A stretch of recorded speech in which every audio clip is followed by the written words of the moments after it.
Good morning, everyone.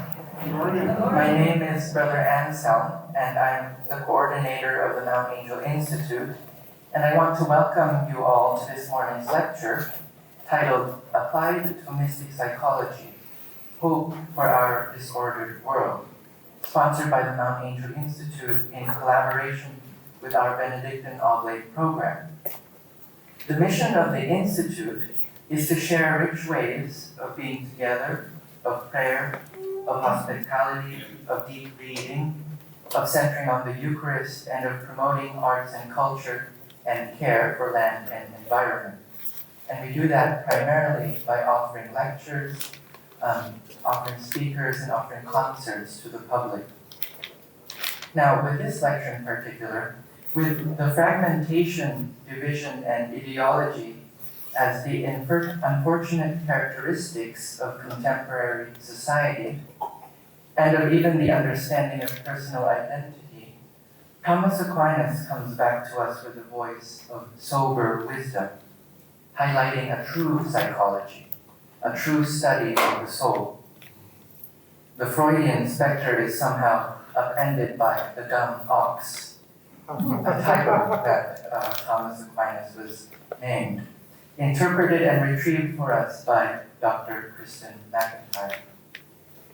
She has been in outpatient practice as a psychiatrist in the Portland area since 2002. She continues to see patients in Oregon and Washington by telehealth since relocating to Idaho in 2021. Psychotherapy continues to be a main focus of her practice, and to better serve a growing number of Catholic patients in recent years, she has pursued training in Thomistic Psychology, as well as with the John Paul II Healing Center. She and her husband are oblates of Mount Angel Abbey, where she offers periodic retreats that draw from her experience in clinical psychiatry, spiritual healing ministry, and the Catholic faith. Please help me in welcoming Dr. Christin McIntyre.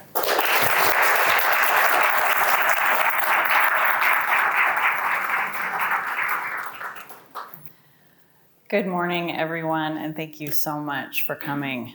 It is a pleasure to be here. It's always a pleasure to be at the Abbey.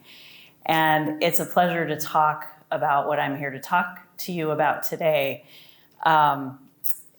which is Thomistic Psychology. I need to make a disclaimer quickly, which is that I have no background whatsoever in philosophy. So my training was originally in basic science and laboratory science, and I went from there into medicine, and then from medicine into psychiatry and into psychotherapy, which has been part of my practice since the beginning. Catholicism came in there somewhere between medical school and residency. So all that to say, it's really only been within the last 7 or 8 years that I've even had an understanding of the significance of who St. Thomas was in general, but particularly the incredible wisdom that he has for us in the field of mental health. So I liken his work to the original owner's manual to the human person. You know, if you have a car and you want to find out how to repair it, or even just get the most out of what it can do, you do well to read the manual, although many of us don't. Because if you understand how something is designed in the first place, then you can get the best performance out of it, and you can repair it or make improvements to it in the most effective way. You certainly want to know if the vehicle you're driving takes diesel or regular gasoline, but you also might want to know what its towing capacity is, you know, so that you can pull the utility trailer you got or a boat you just bought.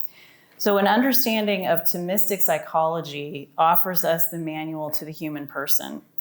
But it was harder than I expected to understand exactly what it is that Thomistic psychology refers to. You know, when I first started hearing about it, it sounded great. It sounded like, okay, this is the authentically Catholic version of psychology.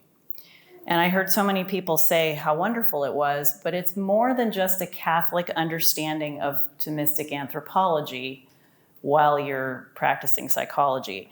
The two need to be integrated in a particular way. And to do that, there are some key concepts that you have to understand and appreciate.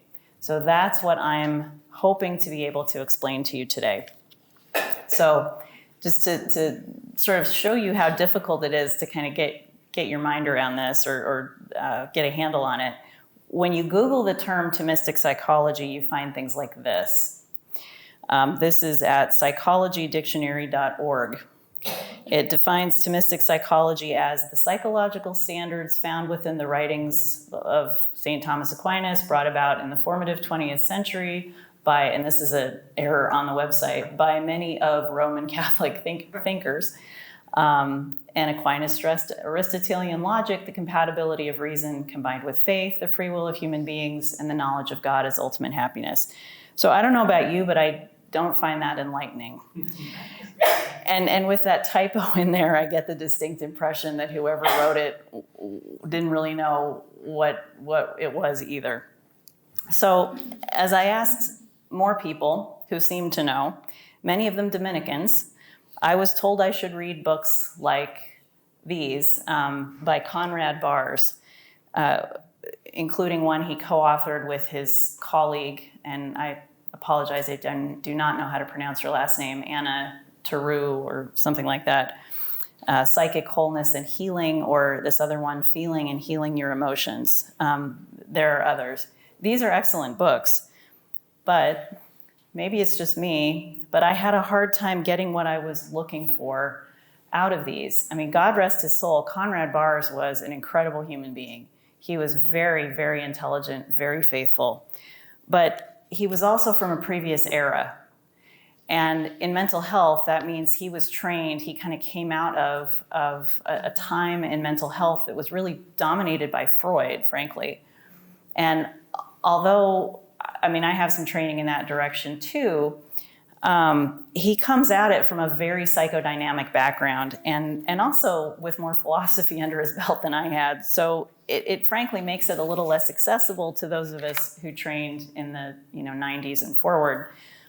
So the defect there was probably mine, and I can own that, but I felt the need to keep looking for other authors to explain what Thomistic psychology was, or what in any kind of psychology could be considered to be Thomistic. So there's a classic from the 1940s that I came across by Father Robert Brennan, also a Dominican, entitled Thomistic Psychology, a philosophic analysis of the nature of man. And then in 2013, Father Chad Ripperger wrote a massive book called The Introduction to the Science of Mental Health.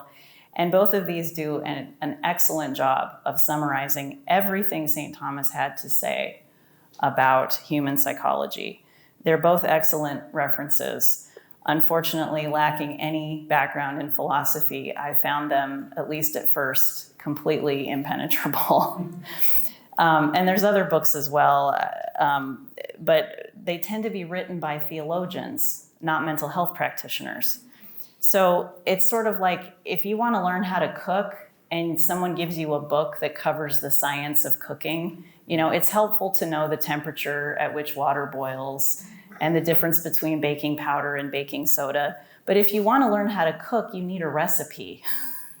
I was looking for recipes. I was trained in research science prior to medicine, I think in terms of protocols and goals and steps. And a lot of my patients do too. So finally, I attended some presentations by Dr. Patrick DiVietri, who used to teach this material in Rome and at Christendom College, as well as by Jean-Marie Ganichot, who's an LCSW, who trained under Dr. DiVietri before he retired.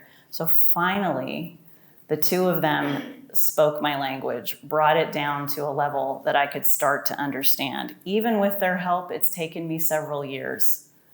Truly, this stuff is really, really complex, and it's very philosophical. But the more I understood, the more compelled I have felt to try to explain it to other people, because it's incredible. It's finally permitted the kind of integration that I've been searching for years between what I do all day as a psychiatrist and my Catholic faith. The point of this slide is this is St. Athanasius Church in Rome. And the point is integration. I mean, you'll see right next to the church someone's apartment, their little balcony there with looks like a tree. So this church is in the middle of a city. People live and work right next door, and all around it. There's no physical separation. So that's the ideal, as far as I'm concerned, between our faith and how we live, how we understand our psychology. So that's what I was going for. In these presentations, I have hoped to distill out some truly practical information.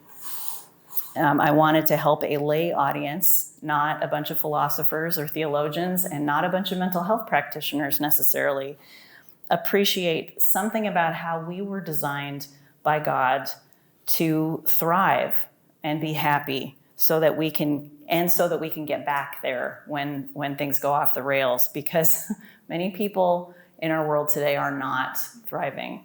They're not happy. I don't have to cite a bunch of statistics to convince any one of you how much suffering is present in the world, how much mental illness and just plain despair. The secular media talks incessantly about various mental health crises, especially among young people, and they're right, it's a crisis. And everyone has some kind of solution to propose. Let's fund this initiative, that initiative, let's get more counselors into schools. Let's educate teens about social media. Let's have conferences about suicide prevention. Clearly, we need more therapists, so let's train more therapists. Let's reduce stigma. Let's make mental health care more accessible, more affordable, better covered by insurance. Let's put therapists in all the schools. Surely that will help, right? Well, it's not unreasonable to think so on the surface of it. And I will absolutely agree there don't seem to be enough good therapists or mental health prescribers. At least most people struggle to find one who's accepting patients these days. But just increasing access to or utilization of mental health services doesn't seem to solve anything. Some of you might be aware of a book recently published by Abigail Schreier called Bad Therapy: Why the Kids Aren't Growing Up. I'm not going to go into it today. She makes some good points in this book, but I'm not sure I agree with all of them. But there's also other, recent articles with headlines like this one in Time magazine. Therapy isn't fixing America's mental health crisis. Or in the Atlantic, these teens got therapy, then they got worse. So what's going on? Well, this Atlantic article references a study that was done in Australia where they took like 1,000 teenagers and they gave half of them weekly therapy, specifically a very well-regarded, well-studied therapy called DBT, which stands for Dialectical Behavioral Therapy. And this was developed for people with very unstable emotions, like teenagers, right? So how could this not help? They did this study expecting it was going to be a slam dunk, that the teens who did the therapy would benefit compared to their peers that didn't. But that isn't what happened. The treatment group actually got worse.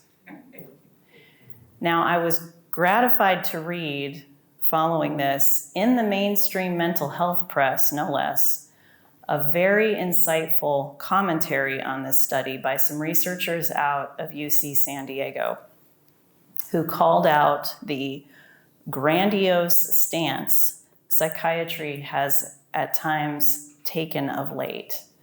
Rising rates of mental illness in the community are not interpreted as a failing of the field of psychiatry, but as evidence we need more psychiatrists. So their point is a very good one. We can't assume that what modern mental health is doing is actually helping people. As mental health professionals, we need to acknowledge when we fail, and we need to learn from those failures so that we can do better.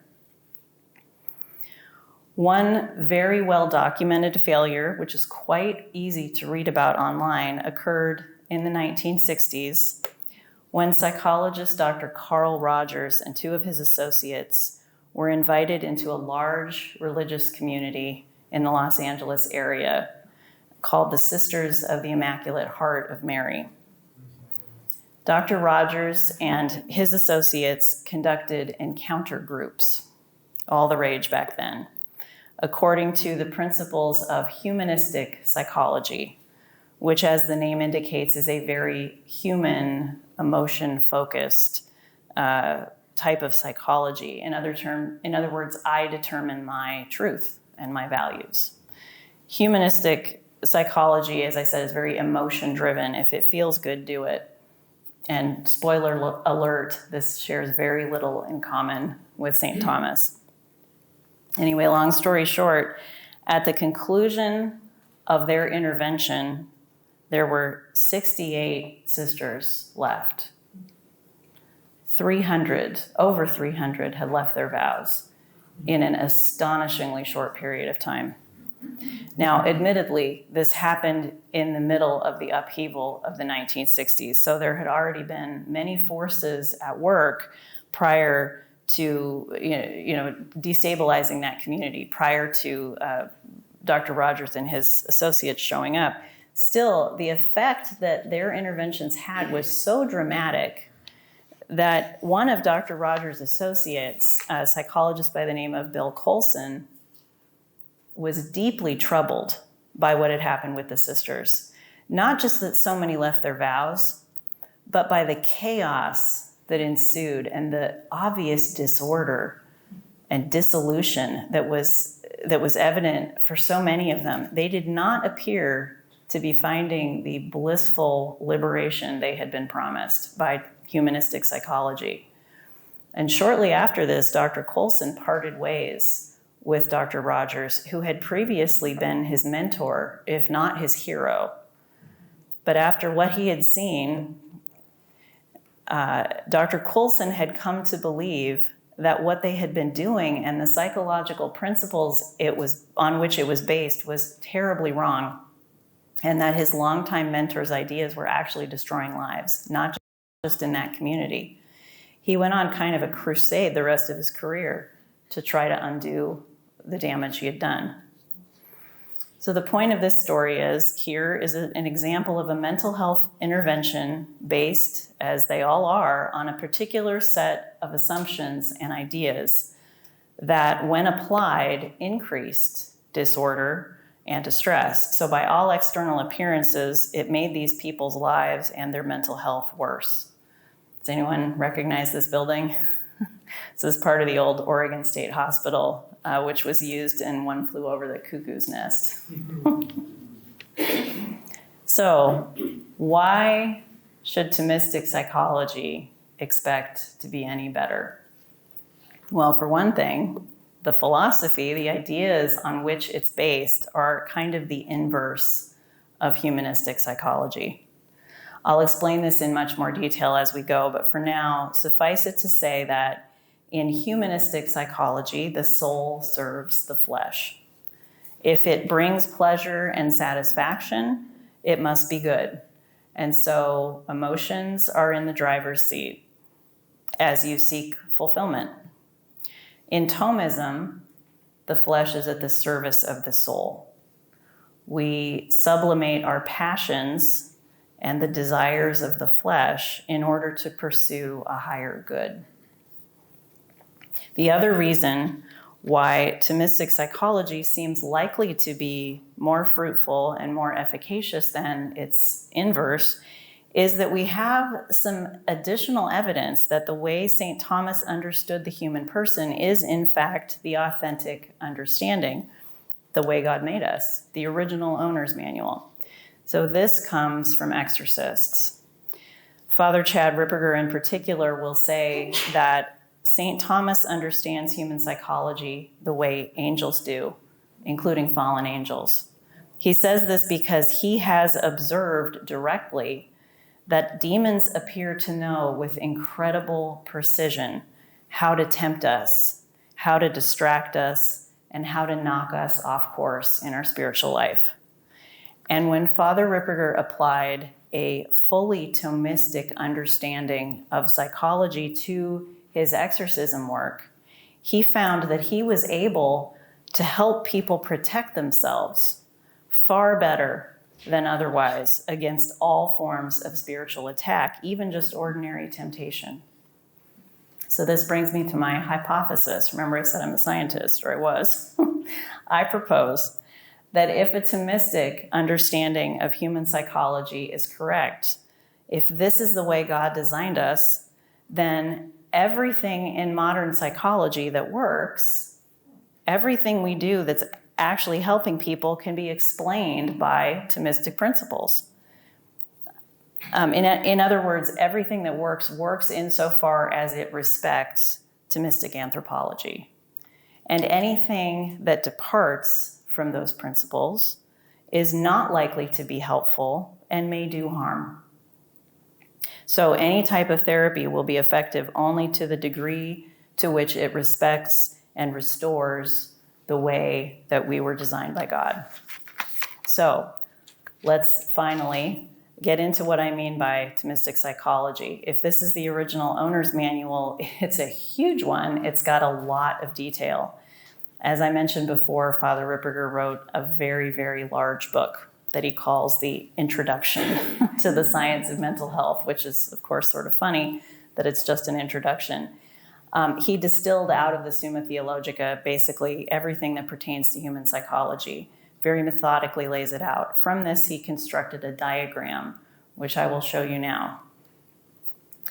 So this is like that schematic in the back of an appliance manual, you know, the one that's completely not helpful to the average homeowner. But let me see if I can point out some of the basics, and then we're going to switch to something much simpler. So according to St. Thomas, we are a body and soul composite.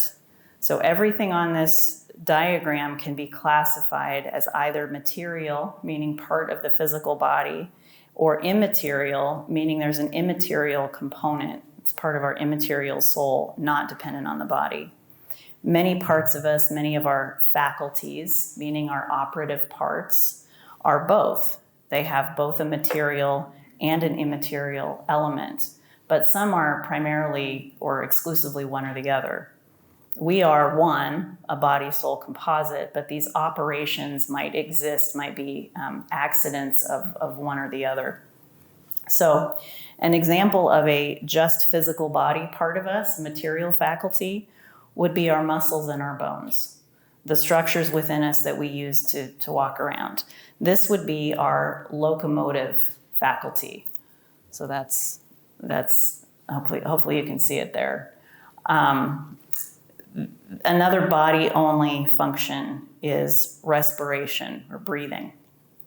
And that falls under vegetative faculties, as does digestion. So these are body-only, material-only. There's no immaterial component.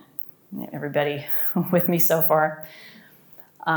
Okay, so above that, at the top right-hand corner of the slide, are the immaterial faculties. And the topmost ones there are the purely immaterial ones, those that are reserved to the soul. They don't depend on a material component for their operation, namely the intellect and the will. When we die, when we are separated from our physical bodies, awaiting resurrection, those faculties are entirely preserved, just as they were in life, like the angels. Angels are pure intellect and will. Then there's all this stuff in the middle, which is both immaterial and material. There's components of both. For example, emotions, which more or less correspond to what is referred to as appetites on the bottom right corner of this slide. When we have emotions, there's a physical component to it.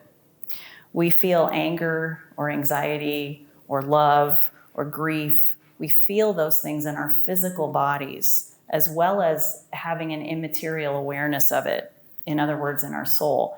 So memory is another good example. There's a part of memory that's purely physical, material. So if you have a stroke that damages a certain part of your brain, you will lose the ability to store or retrieve memory in a particular way. But those memories are still there. There's an immaterial component that doesn't go away.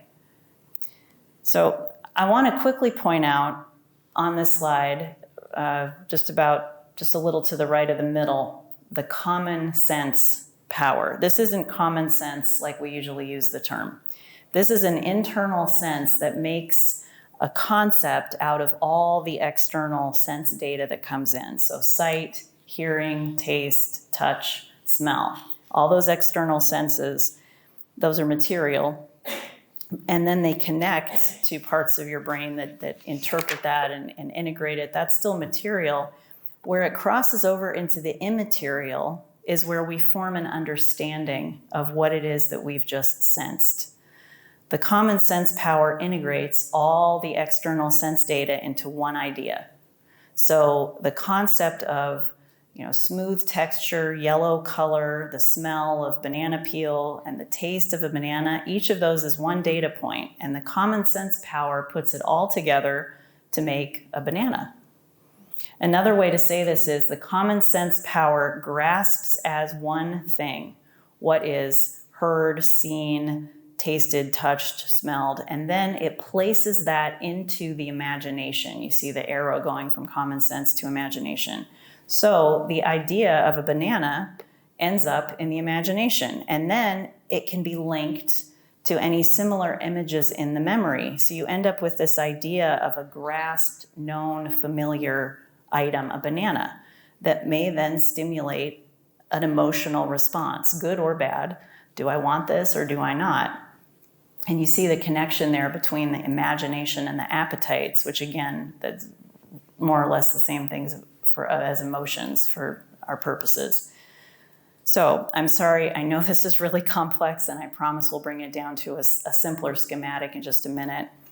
I just want to point out one more thing, which is probably the most important thing to take from this whole diagram, which is this thing off to the right called the cogitative power. In my humble opinion, that's where the money is. This is what really makes Thomistic psychology unique from everything else in modern mental health or any time. And it's extremely practically useful, and you'll see what I mean. The cogitative power functions as a kind of project manager for all the material faculties. It's going to take the data from all these other things, the common sense power, memory, imagination, appetites, emotions, all this stuff. And just like the common sense power makes a banana out of various pieces of external sense data, the cogitative power makes it into a whole concept, which is called a phantasm. And I don't love that word, but I don't know what else to call it. So it's not just a banana. It's a banana that is connected to all the bananas you have ever seen and eaten in your whole life. It's connected to how you feel about bananas, how you feel about that banana, what you want from that banana. Is it not ripe enough? Is it too ripe? Does it have a bruise? Is it going to make your backpack smell funny if you take it to school with you, like happened last time? All of this goes into the phantasm. And that gets sent up to the intellect, where you, in your higher faculties, get to make a judgment and think about that phantasm, reason through your options, and then the will can make or carry out the decision that's made. So the point that I need to make before we move on from this, don't worry, we'll go through this again several times using other examples to make it more clear, is that the cogitative power has a lot of power. It's almost like a junior brain. A minute ago, I called it a project manager for the lower faculties. And just like a project manager in a company, it's got some limited autonomy. It's got the ability to make some decisions, some judgments relative to its area of influence. It gets to decide what information it sends upstairs about its particular project. and how to package it and how to label it. Is it urgent or not? But the project manager is not the CEO of the company. So the CEO is up top in the higher faculties. The project manager reports to the CEO, but if the CEO is telling it, I don't care how much I like bananas, I'm on a low-carb diet, then it needs to be able to override its desire for the banana. The cogitative power needs to be able to override all the fond memories and associations and even its physical hunger, so that the person's will can act to leave the banana alone as the intellect has deemed needs to be the case. If the project manager, the junior brain, the cogitative power, is not in the habit of taking orders from upstairs, if it's a little insubordinate, then the phantasm that it sends back can, in essence, flood the intellect and the will with strong emotional sentiments about how hungry you are and how it would be rude to refuse this banana that your coworker is offering you to be nice. And then there may be fear that you won't have another chance to eat anything for hours and hours because you forgot your lunch. And I think we all know how this happens when you're on a diet. So this is the importance, this is the influence of the cogitative power. It can be trained to serve us well, or it can be unleashed and drive us to drink, quite literally. So this is a greatly simplified schematic of the faculties of the human person, more or less according to St. Thomas. Now, anytime you simplify something, you're going to introduce some squishiness, some inaccuracy. That's unavoidable. For a real Thomist like Father Ripperger, bringing it down to this level can be a teeny bit painful because there's so much information that you lose or risk distorting. But the most important concepts are in here, with one exception, and they can really help people.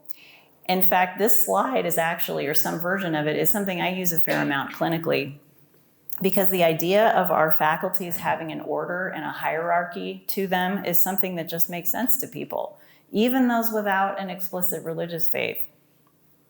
So in this streamlined version, you can see the intellect and the will at the top, because these are our highest faculties. And again, these are the only two faculties that are, we can say, reserved to the soul. They are immaterial. There isn't a material component. These are where we most closely reflect the image and likeness of God and are most similar to the angels. It is here we can seek union with him by forming our intellect in the truth and conforming our will to his will. As an aside, as I understand it, this explains why all human life is sacred. Because if you have a human soul, you have these. You are created in the image and likeness of God, up here in your highest faculties, regardless of what the rest of you looks like. So then in descending order from there, there's the memory and emotion in the middle, and appetite and instinct in the bottom. And now I'm using the word appetite in more of a conventional way. So the faculties are ordered in this way, sort of according to how material versus immaterial they are. So the lowest faculties at the bottom are largely flesh-based faculties. These are focused on physical comfort and self-preservation, right? Me first. These we share with animals. These middle faculties, memory and emotion, are more of a bridge. There's a physical animal component. You know, dogs and cats have memories and emotions. And actually, they also have something akin, similar to the cogitative power, but ours have a very prominent immaterial component and connection to our higher faculties that dogs and cats don't have. The arrows on each side indicate the proper order, the hierarchy as God designed it, and and then as it exists in the reverse. So as Catholics, we seek to, as I said, put our flesh to the service of our soul. And ultimately, this is what virtue looks like. Faith, hope, and charity, prudence, temperance, justice, fortitude. You see it? The inverse of this is essentially what's promoted by humanistic psychology.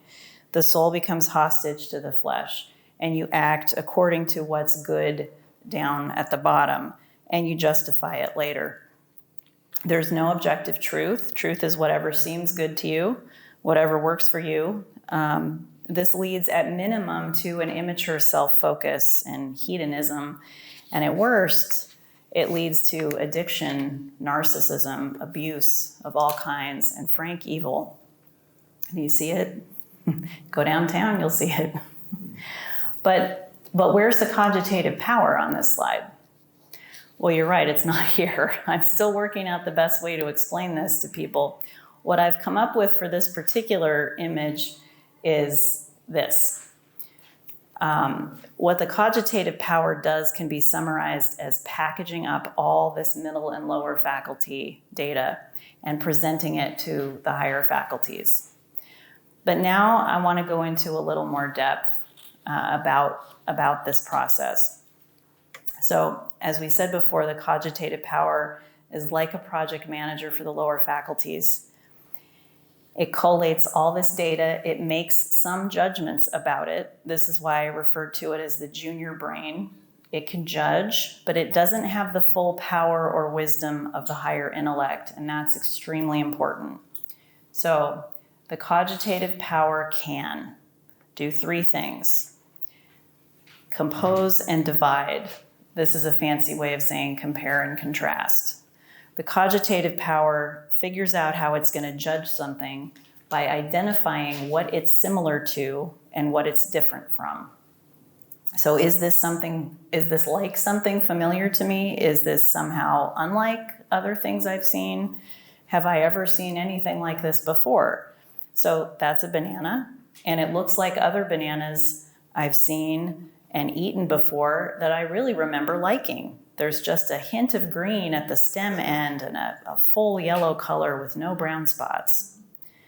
So then it can assess the good or the harm or the usefulness of something.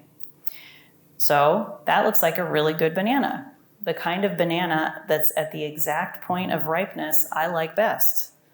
Also, my coworker, who I've been wanting to get to know better, is very kindly offering this to me, and the timing could not be better because I'm starving. It's been 3 hours since breakfast, and I forgot my lunch.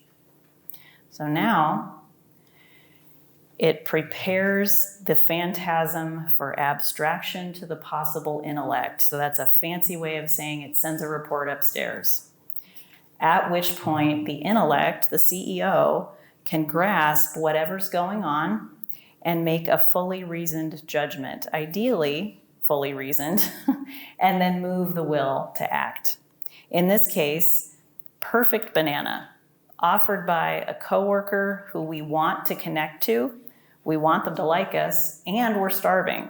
So the cogitative power does its job, and it sends this concept upstairs saying, got that, higher faculties? Let's do this. And without even thinking about it, your hand starts coming out of your pocket to take the banana. But now here we are in the intellect, which also does three things. It has the power to know and understand truth. Another word for this is to apprehend. It has the power to reason, and it has the power to judge. So it can also compose and divide. It can compare and contrast, just like the cogitative power, but the judgment of the intellect is superior, similar to how a parent's judgment is superior to a child's. And like a young child, the cogitative power can't truly reason. Just like a child, it doesn't know what it doesn't know. So it's dangerous to let this one drive the bus. So in this case, Our higher faculties have just finished committing to a low-carb ketogenic diet because recently found out I'm this close to having diabetes and I have family members on dialysis and one of them, had a limb amputated. I don't want to go there. So intellect says, thanks, cogitative power. I know that looks like about the best banana in the world. The timing couldn't be better. We forgot our lunch today. I know you want to be friends with that coworker, but we're going to have to take a pass. So will, put the hand back in the pocket. We're going to say no. That would be rightly ordered faculties. The intellect makes a decision and the other faculties stay in line. However, it's common for things not to go this way. How many of you have ever committed to a diet that went like this? Breakfast starts out pretty virtuous, little snack, salad. Okay, I'll just let myself have 2 Oreos for lunch, and then it goes downhill from there. So what's going on here is the lower faculties have too much power. If we spend too much time cycling around these lower faculties and don't curtail the activity of the memory and the imagination, it's like throwing gas on the fire of our emotions. Again, if you're on a diet and you allow yourself to pick up cookbooks just for fun and read all the dessert recipes and imagine how good they're going to taste when you finally lose that 20 pounds, how long is that diet going to last? The intellect and will can be overwhelmed by strong emotion, especially if they're not strong themselves. They haven't been strengthened, such that it becomes very hard to do what you intend. And once that's happened, even one time, the higher faculties quickly lose the habit of being in charge. How many of you have committed to an exercise regimen and done great for months, and then you go on vacation, and by the time you get home, it's like you never had that habit at all. All the habits you build up, no matter how well you do it, you think, I know for sure it's going to stick this time. Whether it's making your bed, getting up early so you can spend time praying, any new habit we resolve to build, we might do great for some period of time, but when we fall off the wagon even once, it can quickly become like we never had that happen in the first place. So we're talking about habits. Another name for this, for good habits, is virtue. Remember I said rightly ordered faculties look like virtue, and in terms of keeping the faculties ordered, there is really no neutral act. When you act in a way that preserves that right order with the higher faculties in charge, it will be that much easier to do it the next time. It still may take effort each and every time, but each virtuous act makes the next one easier. There's an initial steep part of that curve, but you quickly make progress over time. The reverse is also true. When you fail to preserve that order, when you give in to temptation, even once, it truly does make it harder the next time to choose the good. I don't think I'm telling anybody anything that you don't know from experience. So at this point, I'd like to hopefully start to give you some insight into how we can all make use of Thomistic psychology to change ourselves for the better. We'll go into it more next hour, but consider again what we know about the cogitative power. Has three functions, does 3 things, grasps things, it associates things, and it makes judgments, but they're not mature judgments. It can't really reason. The cogitative power takes emotions at face value, and it doesn't know what it doesn't know. So here's a property we can exploit, if you want to call it that.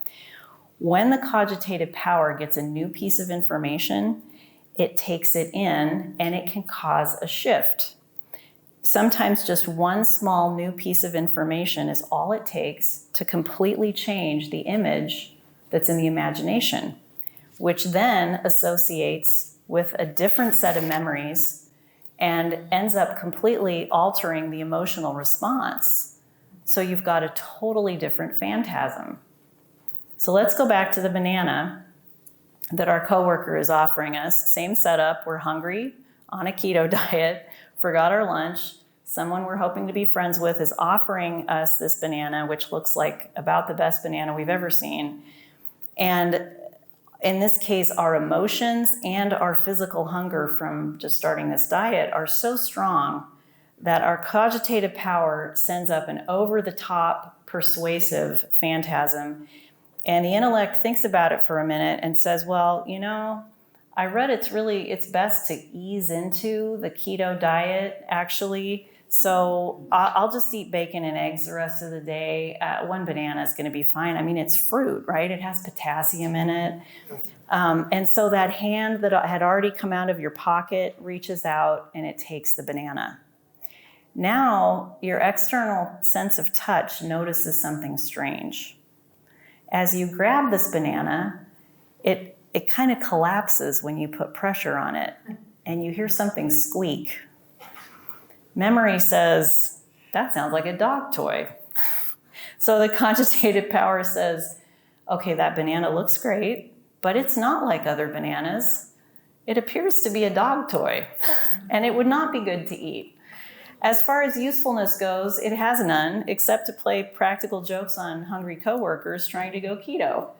So now the cogitative power has a completely different phantasm that it's going to send up to the intellect, which now understands that this is not a real banana and our coworker is messing with us. Although this could be a good sign that they like us enough to tease us, or maybe not, maybe they're just mean, but that's a whole nother issue. So the point here is that a well-formed intellect can actually do this for itself. It can supply or go out and find the new piece of information that will bring the cogitative power to a new conclusion, so that it will prepare a new phantasm, one that makes it easier for the intellect and the will to function as they intend. So I have one additional quick example of this, also food related, that I will sometimes use clinically. So I've actually used this for a long time before I ever encountered these Thomistic concepts, but now I know why it works. It's exactly this thing we've been talking about, a new piece of information that changes the phantasm. So many times I work with young people. To be honest, usually this is a conversation I'm having with a young woman who are in a bad relationship and don't want to let it go. Oh, he's such a good person. I love him so much. There's just this one thing.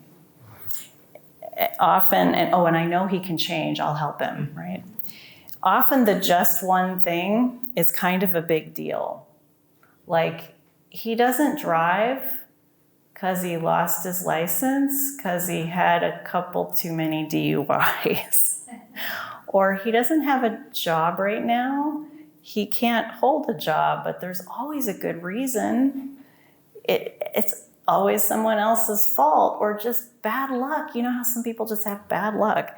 So when something like this comes up and I start getting the idea that this woman is about to make a terrible, terrible mistake, I might talk to her about a pan of brownies. And I did not come up with this. It appears to be one of those internet lore things at this point, else I would give credit where credit's due. But anyway, imagine I'm offering you a pan of brownies, and they look and smell just like any other brownies. They're warm with the crackly top, and you're definitely going to take me up on that. But then I tell you that when I made these brownies, I added a tablespoon of dog poop to the batter. You never would know it. You're not going to taste it. But now that you do know, are you going to try a brownie? This ends up being a very powerful argument because it makes the point that if there's something very, very bad mixed in with a lot of other things that are good, that bad thing doesn't cease being bad. Maybe there isn't much of it, but it's still there, and it needs to be considered along with everything else. So what we're going for here is, like with the fake banana, a shift in the phantasm at the level of the cogitative power. The minute I say dog poop, something fires off in the memory because we all know what it smells like. And this instantly alters the image of those brownies that was in the imagination.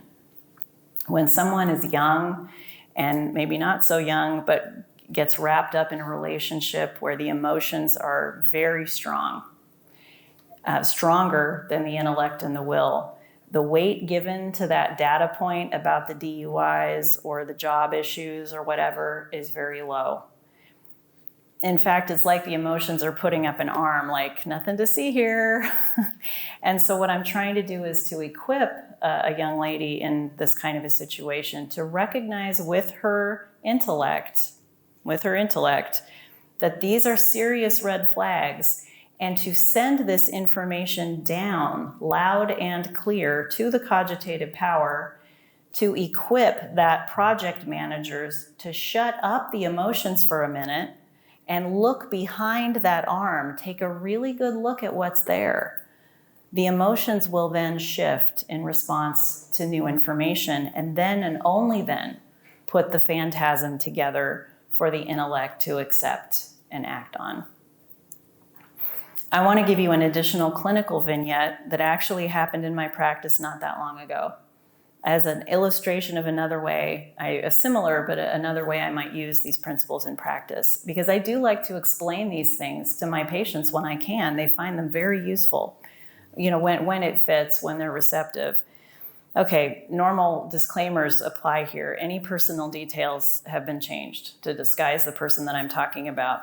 So in this case, I was seeing a young man who I've seen for a number of years, who is prone to very strong emotional reactions at times. There's a lot of insecurity, a lot of woundedness, a lot of self-medication with food and cigarettes and staying up all hours, doing not good things on the internet. A lot of difficulty trusting other people, but at the same time, a deep desire for community and for God. This young man is not Catholic, but he has a sincere faith in God as he understands him. Let's call him Paul. So Paul came for his appointment one day, explaining he felt confused because he had had an inordinate emotional reaction to a commercial that he saw on television. It was advertising some service like gutter cleaning or yard care or something like this, some home improvement thing. So he had pretty much been up all night. He was so upset. And he explained it like this: whatever the service was, and let's call it landscaping, was something that he had done, paid good money to have done the previous year, and he felt taken advantage of by the guy he had hired. And he was extremely angry about it, but he never said anything. He paid the full amount, and he didn't ask them to come back and fix anything they'd left undone or had done poorly. The reason for this was that the landscaper he hired was the friend of a friend. And Paul was worried about getting good value for his money. So he had asked someone he admired, someone whose judgment he trusted, for their recommendation. And now the person that they hired turned out to be a flake. And for some reason, Paul was just immobilized by this. He was upset with the landscaper, but most of all, he was angry with himself. And interestingly, instead of being angry with the friend who gave the recommendation, he felt this deep sense of shame and insecurity. And he believed his friend had been avoiding him ever since. Although it was probably hard to know because Paul himself had been avoiding his friend ever since this had happened. So as we talk further, he lets slip that the thing he's most upset by is the idea, which he acknowledges sounds kind of nuts, that flaky landscaper did it on purpose. Paul seemed to have this idea that he had been judged and found wanting. The logic here was the landscaper took a look at his house and determined Paul was not worthy of his full effort. He actually used the word cool. he had this idea that the landscaper guy had seen Paul's older car and the dirty, mismatched patio furniture on his deck and put him in the category of uncool and not worthy. And so he did a shoddy job. The idea in the phantasm here is that the friend who referred him was in on it. So you see, Paul considered his friend to be cool. And so clearly, according to this narrative, the friend recommended a fellow cool landscaper who now saw right through Paul and surely reported this back to the friend. So now Paul thought his friend thought less of him. Now, it's pretty clear from an objective standpoint that this is not likely to be what was going on. And even Paul knew this on some level, but his emotions were so strong. So throughout his life, especially in childhood, he'd had all these experiences of not being cool, being on the receiving end of teasing and bullying, harassment. So this is the perspective. These are the memories and associated very strong emotions that his cogitative power was just stuck in and operating under. And God bless Paul, he was trying really hard to get his intellect to settle things down and talk some sense into the cogitative power. Like, that's insane. People don't act that way once they get out of middle school. I wish that were 100% true, but unfortunately his higher faculties were no match for these very vivid memories, very strong emotions. So this was the conversation I was able to have with Paul, because I've previously showed him this faculties diagram, and I told him a little bit about the cogitative power, so he knows more or less what that is. So I told him, okay, Paul, one night I'm alone in my house, and it's late and my husband's out of town. I'm sitting in bed and I'm reading a book, and all of a sudden I hear the front door open, which I thought I had locked. So instantly what pops into everybody's head, like intruder, right? We instantly think of scary movies, the one with the phone call and the operator says it's coming from inside your house. And, we're all scared under these circumstances because the association that our cogitative power is making is with these fearful images in our memory bank, whether it's a movie we've seen or a past experience we've had ourselves. And that phantasm is going to be a scary one. So our intellect is not likely to question it. Our will is going to reach for the phone to call 911, right? So that's what I'm doing. But before I can dial the phone, I hear another noise. It's the toaster. And this changes everything because burglars don't make toast.